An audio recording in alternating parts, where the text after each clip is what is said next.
भवतु सहनौ भुनक्तु सह वीर्यं करवावहै तेजस्विनावधीतमस्तु मा विद्विषावहै। ओम शांति शांति शांति। वैदिक जीवन पद्धति की इस कक्षा में आप सभी का हार्दिक स्वागत है, अभिनंदन है।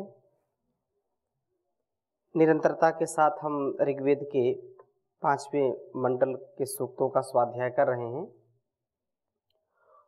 निरंतर इस ज्ञान के प्रवाह में, ज्ञान की गंगा में गोते लगाना और अपने आप को पवित्र करना, शुचिता से, पवित्रता से युक्त करना, ये हम सबका परम कर्तव्य है। संसार में जितना भी हम श्रेष्ठ कर्म करते हैं, जितना अपने जीवन को उन्नत बनाते हैं, उतना ही अपने इस जीवन का सदुपयोग हम कर पाते हैं। यह जीवन आत्म कल्याण से राष्ट्र कल्याण के लिए, विश्व कल्याण के लिए मिला है, उस परमात्मा ने दिया है।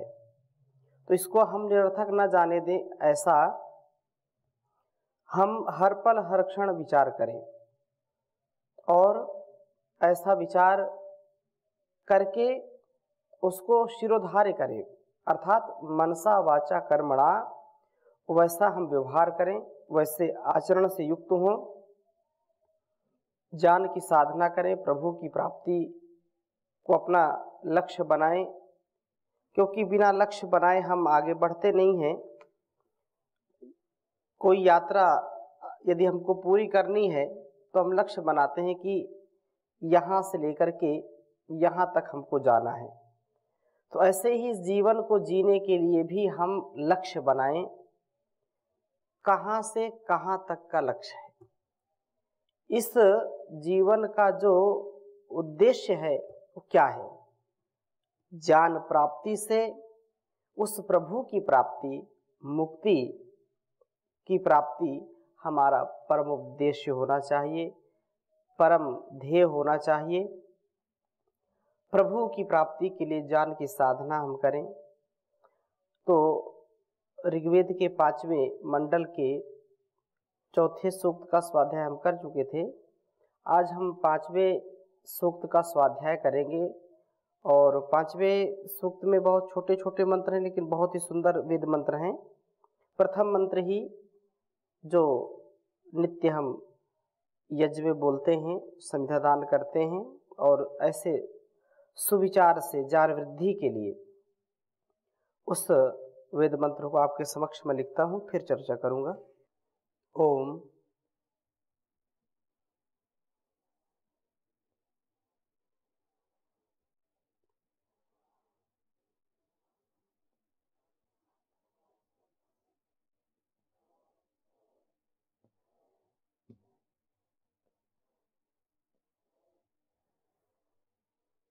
सुसमिद्धाय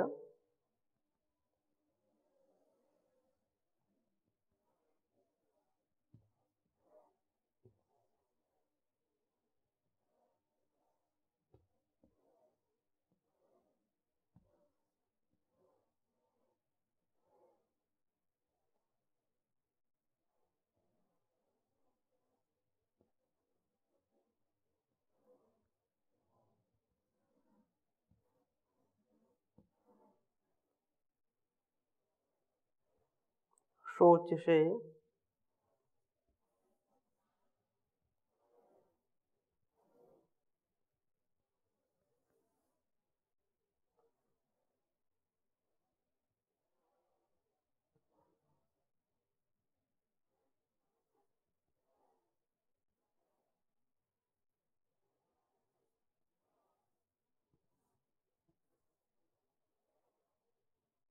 घृतम तीव्रम जुहोतन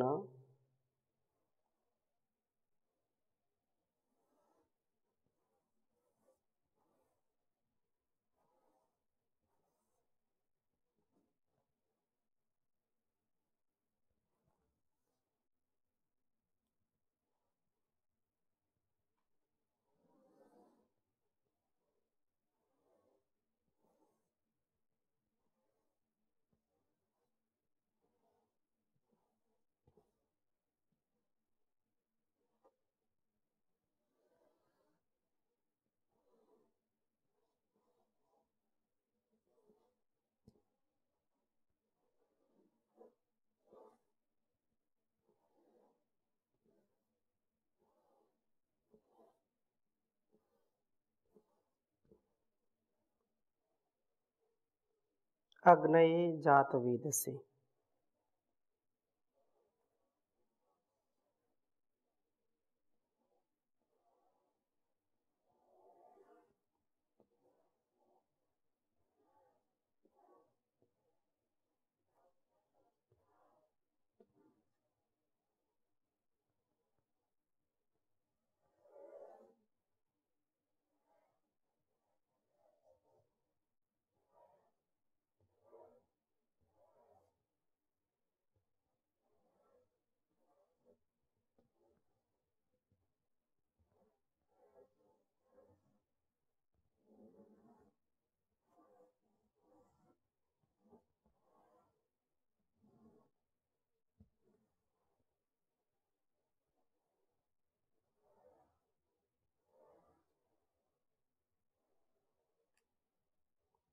ऋग्वेद के 5वें मंडल के 5वें सूक्त का यह पहला मंत्र है।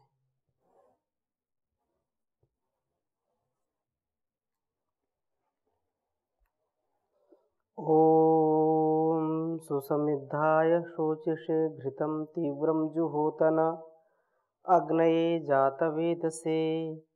ओम सुसमिद्धाय शोचिषे घृतं तीव्रं जुहोतन अग्नये जातवेदसे।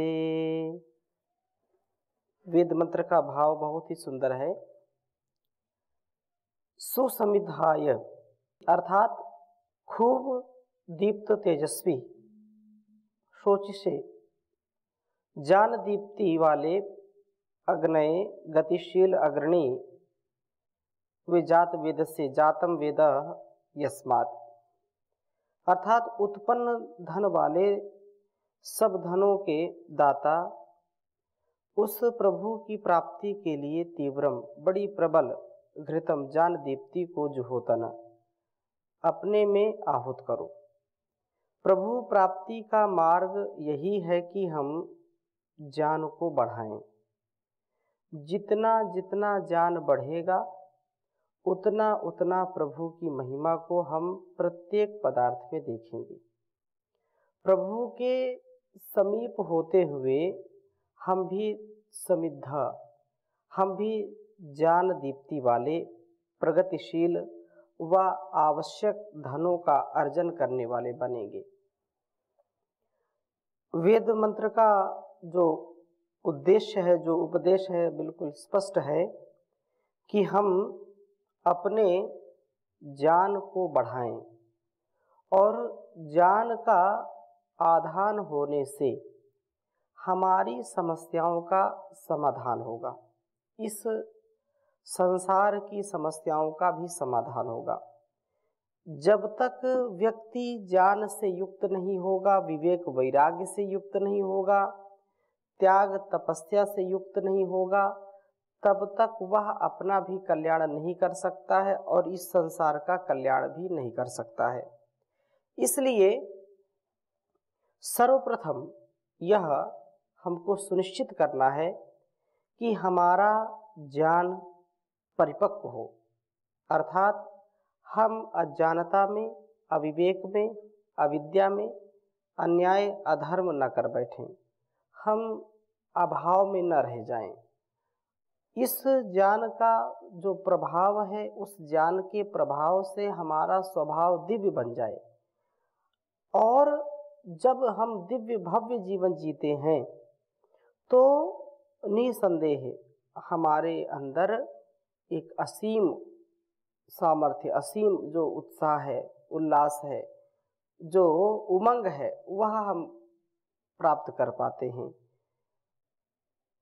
जो यहाँ कहा बड़ी प्रबल घृतम ज्ञान दीप्ति को जुहोतन अपने में आहुत करो, अर्थात जितना जितना हम उत्साह से युक्त होकर के श्रद्धा के साथ, भक्ति के साथ, प्रबलता के साथ इसको ग्रहण करने का प्रयास करेंगे, वेद विद्या को, जो आत्म विद्या है, जो अध्यात्म विद्या है, क्योंकि बिना अध्यात्म विद्या के हमारा गृहस्थ जीवन भी ठीक नहीं चल सकता, भौतिक जीवन ठीक नहीं चल सकता है। इसलिए अध्यात्म को हम पकड़ें, अध्यात्म को मूल में रखें, यदि मूल में कोई भूल नहीं होगी तो निसंदेह हमारा जीवन सुगंधित फूल बन जाएगा।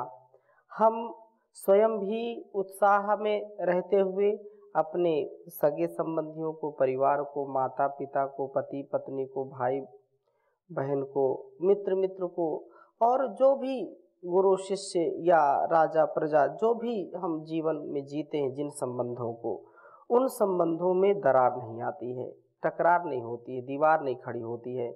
जहाँ पर अज्ञानता है, अविवेक है, जहाँ पर अश्रद्धा है, जहाँ पर अधर्म है, अन्याय है, जहाँ पर अविद्या है, वहाँ पर ही ये समस्याएं आती हैं। जहाँ पर अहंकार है, जहाँ पर एक दूसरे को नीचा दिखाने का कार्य है, वहाँ पर हम अपनी दिव्यता से पतित हो जाते हैं, गिर जाते हैं, अपने आत्म स्वरूप से, अपने आत्म स्वभाव से। क्योंकि आत्मा मूलतः शुद्ध बुद्ध है, नित्य है, शाश्वत है, और उस प्रभु की भक्ति के रंग में जब रंग जाता है तो वह सच्चित आनंद से युक्त हो जाता है। अर्थात चेतनता तो ही है, लेकिन आनंद उस प्रभु से मिलता है।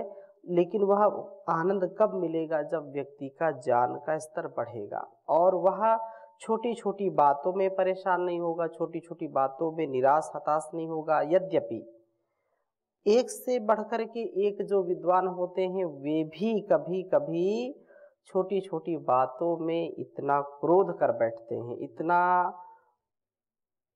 प्रतिक्रिया करते हैं कि लगता नहीं कभी कि अरे इतना सब कुछ जानते हुए भी व्यक्ति ऐसा भी हो जाता है क्या? क्यों?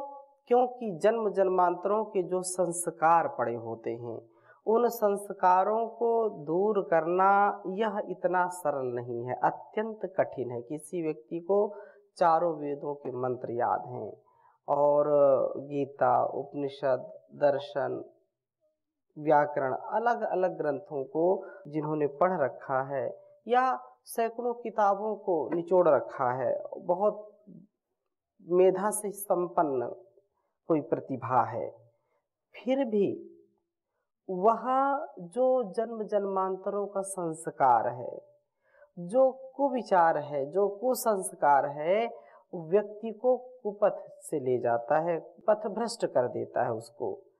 इसलिए प्रभु की भक्ति के साथ हम जब जीवन को जीते हैं और ज्ञान के प्रति सतत हमारी श्रद्धा होती है, ज्ञान से युक्त होने का जो हमारा संकल्प होता है और उसको जीने का जो संकल्प होता है, वही संकल्प हमको सुख दुख, मान अपमान, लाभ हानि, जय पराजय सब में सम अवस्था प्राप्त कराता है। इसलिए यहाँ कहा है कि खूब दीप्त तेजस्वी, ज्ञान दीप्ति वाले, गतिशील अग्रणी, उत्पन्न जो धन वाले, सब धनों के दाता प्रभु की प्राप्ति के लिए बड़ी प्रबल ज्ञान दीप्ति को जो होतन अपने में आहूत करो। अर्थात जब तक जो संकल्प अग्नि है, जब तक एक जुनून, एक उत्साह, एक उमंग, एक लक्ष्य बना करके जब तक हम आगे नहीं बढ़ते हैं, तब तक उस लक्ष्य की प्राप्ति हो ही नहीं सकती है। कोई भी व्यक्ति बिना संकल्प किए कहीं किसी भी कार्य का संपादन नहीं कर सकता है, एक कदम भी आगे नहीं बढ़ सकता बिना संकल्प के।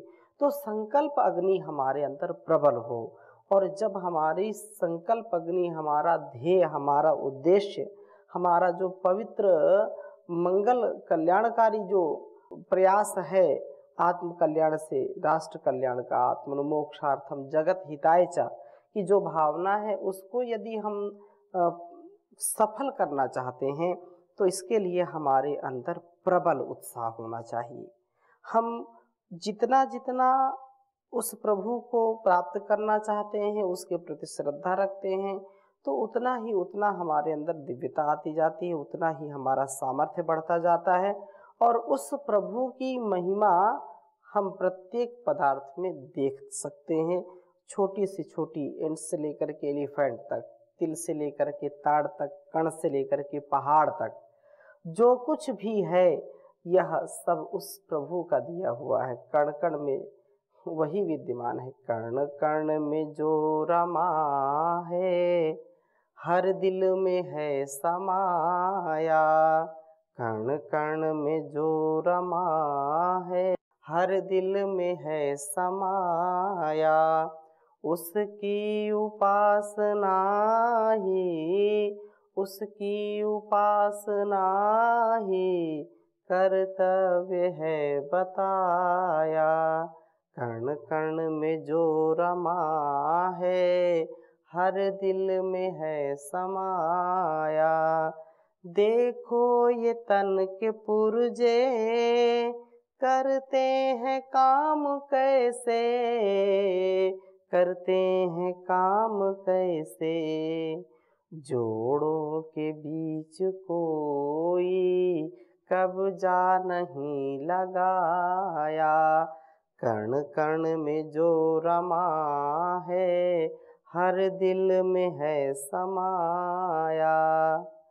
उसकी उपासना ही, उसकी उपासना ही कर्तव्य है बताया। कण कण में जो रमा है, हर दिल में है समाया। हर वक्त बन के साथी रहता है साथ सबके, रहता है साथ सबके। नादान पथिकों को तू जानने न पाया। कण कण में जो रमा है, हर दिल में है समाया। हर दिल में है समाया, हर दिल में है समाया। तो प्रभु हर दिल में समाया है, वह जर्रे जर्रे में बसा है, वह स्वयं सबको बसाने वाला है। इसलिए हम ज्ञान वृद्धि के द्वारा उस प्रभु के सानिध्य को प्राप्त करें। यह सानिध्य हमें तेजस्वी, ज्ञान दीप्ति से युक्त, प्रगतिशील तथा ऐश्वर्य संपन्न बनाएगा। यही इस जीवन का, इस जगत का कल्याण करने का सबसे सुंदर उपाय है। और इसी प्रकार से फिर दूसरे मंत्र में भी बहुत सुंदर बात कही है। ओम नराशंसः सुषुदतीमं यज्जमदाभ्यः कविर्हि मधुहस्त्यः। नराशंसः सुषुदतीमं यज्जम अदाभ्यः कविर्हि मधुहस्त्यः। कहा कि नराशंसः मनुष्यों से स्तुति किए जाने वाले वे प्रभु इयम यज्ञम, इस यज्ञ को सुषुदति, सम्यक प्रकार से प्रेरित करते हैं। जो भी प्रभु का स्तवन करता है, प्रभु उसे यज्ञात्मक कार्यों में चलाते हैं, अर्थात उसको यज्ञीय भावना से युक्त कर देते हैं। उस प्रभु का बहुत ही उपकार हम सबके ऊपर है।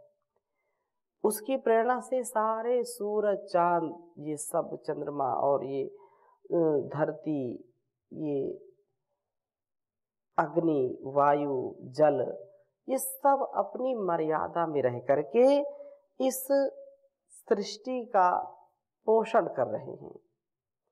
यह हम सबका परम सौभाग्य है कि हमको मानव जीवन मिला है, जो सबसे श्रेष्ठ है। सभी योनियों में, सभी पशु पक्षियों में सबसे जो उत्तम जीवन है वह मनुष्य शरीर में है।